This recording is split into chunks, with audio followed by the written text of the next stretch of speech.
Brock here with Rock Hill Farms, and today we're going to build a fire in my high efficiency fireplace insert.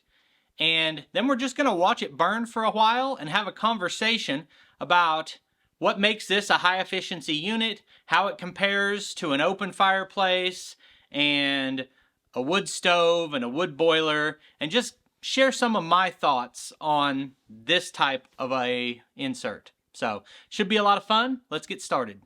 So the first thing I need to do before I start a fire is reinstall the catalytic element. So we'll pop this open, and we've got 4 bolts in the lid of it right here. I don't think that's the right terminology, that this is a lid. This is goes in between your actual fire. It's kind of like, it looks like the roof of the firebox, but it actually just separates your catalytic element from the firebox. Okay, we've got our 4 bolts out, and this drops down. Now these will all vary depending on what kind of stove you have, but mine's just this flat plate.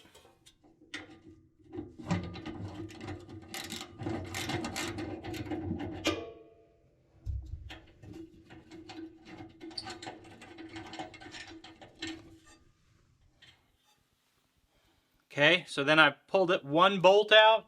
A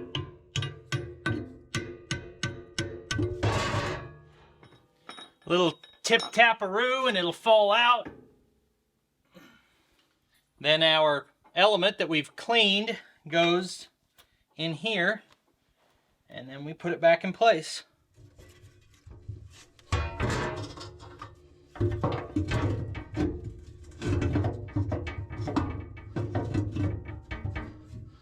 So there are like 4 little hooks that tray slides up into the hooks. Tabs slide over those hooks and hold it in place. Then you put the bolt on to really secure it.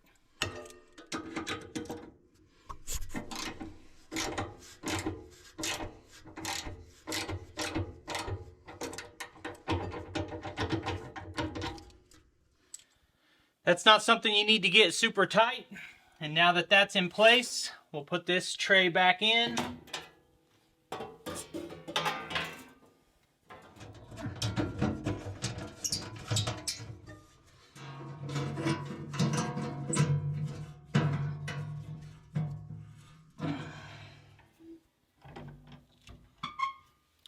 And you pretty much just saw the yearly maintenance for this, which is not bad at all. I think before we do this, I'll go ahead and check the moisture level on this wood I've got. It's all hardwood, primarily oak, but there's a few different things. We'll check it on the end first. This is 9.3 on the end. 15 to 20 is dry enough. This is 8.5. So this is well beyond dry enough for firewood. And I was particular, knowing I was doing this video, to make sure that I brought in some wood that was as well seasoned as anything I have. But I also brought in some wood that may not be. So this is some of the walnut I've been working with. And I believe this is off the tree. I cut this down a year ago, but it's only been split for a couple weeks. So let's see what we got. 21.8. Check this piece. This is hackberry. Same story with it, basically.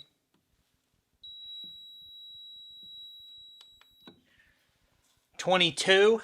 So all of this looks like it's up in the 20s. Low 20s, 21, 22. This piece, 16.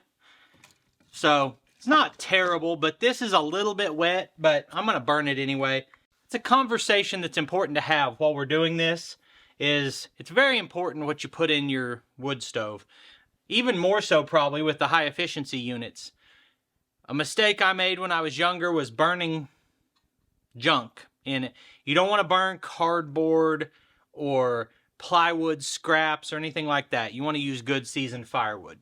So let's get this thing going.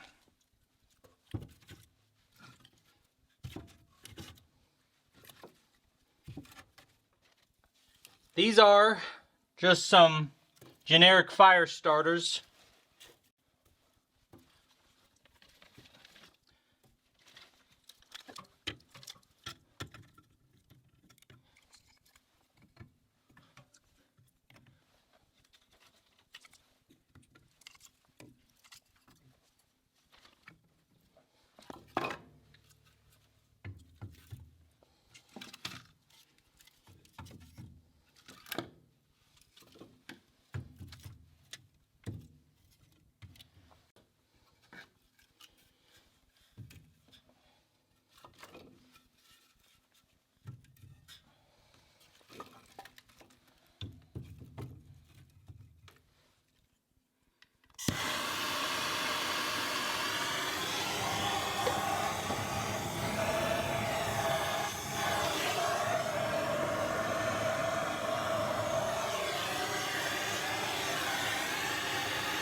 So let's just watch that burn for a minute. Then I'll go over some features on the stove and some things I should have mentioned while I was lighting this.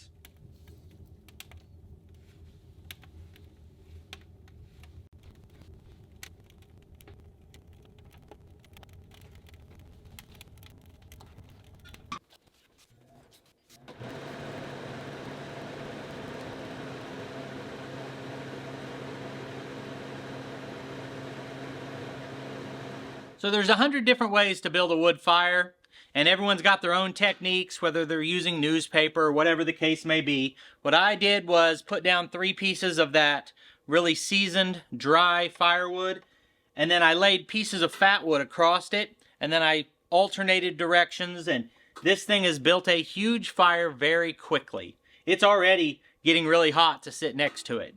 And I think it's been, let me actually check, see how long it's been. It's been 15 minutes since I first lit this fire, and it's really taken off.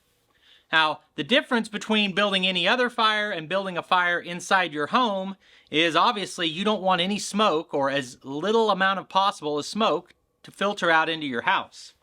And what prevents smoke from coming into your house, besides when the door is fully closed, it's sealed, but as you're building your fire and starting it, the only thing that keeps that smoke from coming back into the house is an updraft. And that updraft is caused when there's enough heat. That heat is naturally pulling up and out the chimney, and that pulls the smoke with it. So you want to get that heated up pretty quickly to help prevent. And when it's first starting, the big takeaway there is when your fire's first starting, you don't want to open this door any more than you have to until it's hot enough that you're not going to get that smoke back into the house. So when you're starting a fire in one of these inserts, you want to open these vents right here. These vents are what suck air in for the fire. This one primarily brings air into the bottom front, and so you've got air feeding right there. And then the other one brings air actually to the top. You know what? This is getting so hot to set next to, I'm actually going to go ahead and partially close these. Now that's going to partially starve the fire of air and slow down the burn rate. So this fire has been burning for about 20 minutes, and about 3 or 4 minutes ago I partially closed the air intakes to slow the rate of burn down. The second thing that I haven't mentioned yet that you want to do before starting your fire is you want to open this damper right here. It's actually a bypass. Now, when I open that, the way it is right now, pulled out, smoke's going straight up, out the back of the stove, up the flue, out the chimney. Then, after the fire gets going, you monitor this temperature gauge right here. When it passes 500 degrees, you want to close that, and that causes your smoke to bypass and come around and go through your catalytic burner and reburn any combustibles that are still in your smoke. My temperature gauge right here shows the stove's now up to 1,000 degrees. Recommended burn temperature is 800 to 1,000, so we don't need it to get any hotter. We actually want to cool it down and let it burn longer. I could have built a much smaller fire in here, and that would also be another way to do that.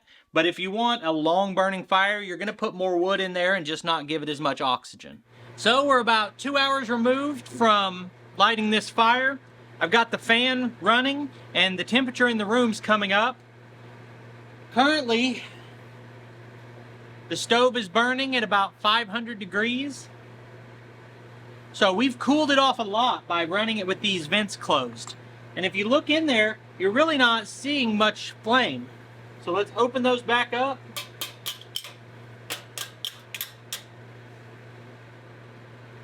And as soon as I open those, you can see it. The flame kicks back on. I wonder if this fan is making it harder to hear me.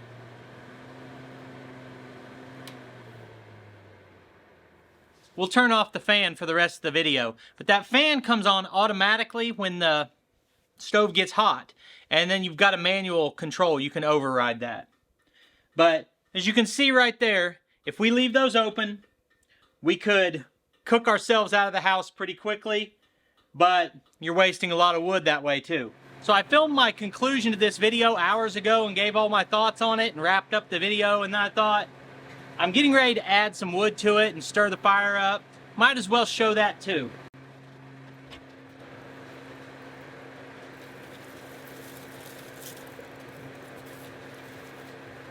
So most of all the wood that's in here is just coals now.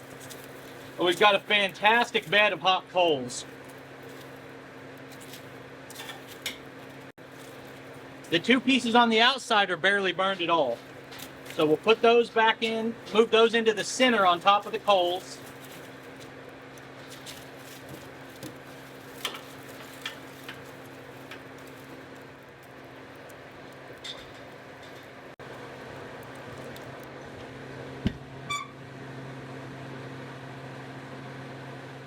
So if I was going to be here the rest of the day, I wouldn't have messed with that at all.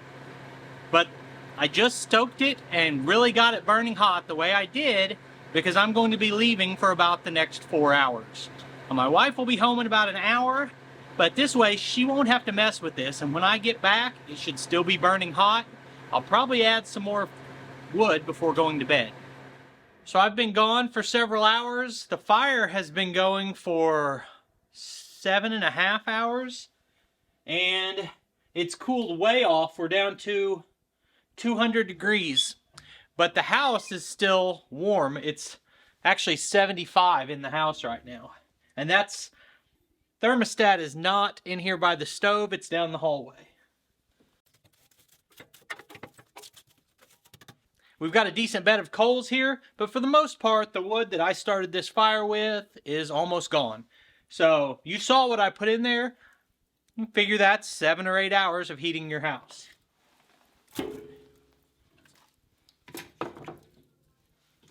And that essentially means that I can fill this back up and we should be good for all night.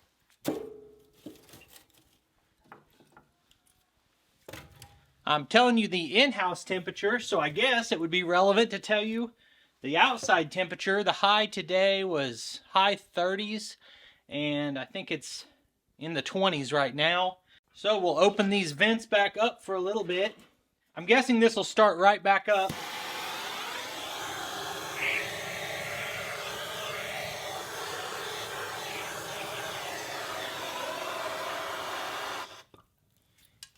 It honestly probably didn't need relit. It would have taken back off on its own. So now you've seen one day of burning in this type of an insert. Now I'm going to jump back in time a little bit and give you my thoughts on this type of insert compared to a wood burning open fireplace and a regular wood stove. So the conversation about the different types of wood burning appliances isn't going to be comprehensive. It's just going to be my experiences and some things I like and some things I would stay away from. So when I was a kid, my grandparents and my dad had a shop that ran a outdoor wood boiler.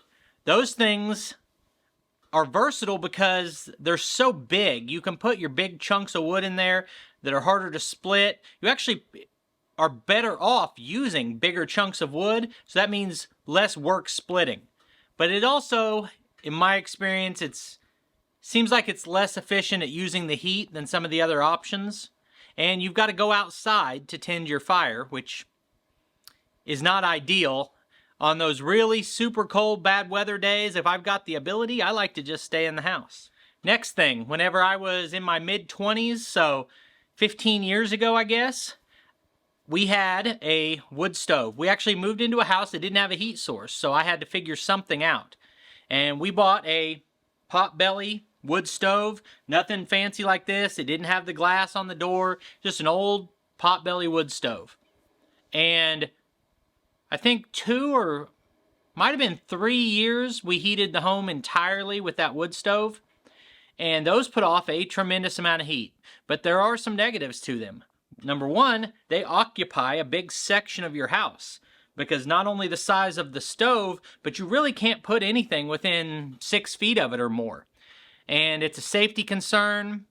And I think they might be a little bit more of a fire hazard. So that's the least expensive option. And it has its uses, especially the best use, I think, for a wood boiler or a traditional wood stove like that is in a workshop or somewhere where you have that available space and you can just clear off away from it and you're not running it 24/7.